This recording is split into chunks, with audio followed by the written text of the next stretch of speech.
So that brings us to the next question. What about people who never heard of Jesus? People who never knew the gospel, who out of no fault of their own did not put their faith in Jesus. What happens to these people? Well, according to the Bible, God will hold you more accountable for the more things you know. He will judge you based off of the truth that you know, not the truth that you don't know. It actually says in many places that those who know the will of God knows a lot about him. They will be held at a higher standard than those who don't know much. It's taught in many places.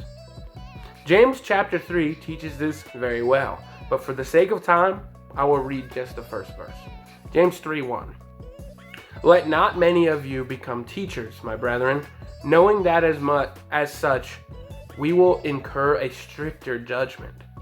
So you will be judged based off of what you do know, not what you don't. Right there, it is saying clearly that you will be, those who know more and teach and spread, they will actually be held to a higher standard. This is crazy.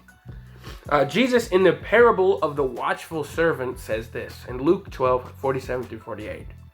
And that slave who knew his master's will and did not get ready or act in accord with his will receive many lashes. But the one who did not know it and committed deeds worthy of a flogging will receive but few.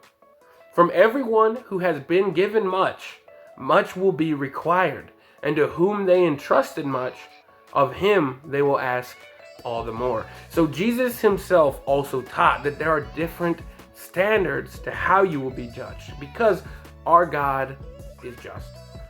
It is worse for you to know the truth and to deny it than it is to have never known it.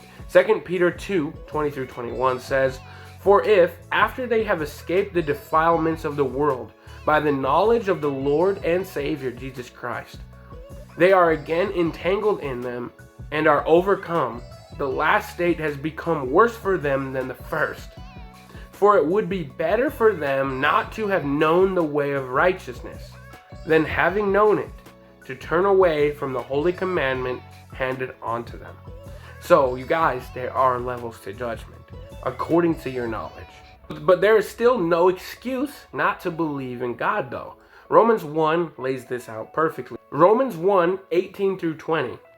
For the wrath of God is revealed from heaven against all ungodliness and unrighteousness of men who suppress the truth in unrighteousness.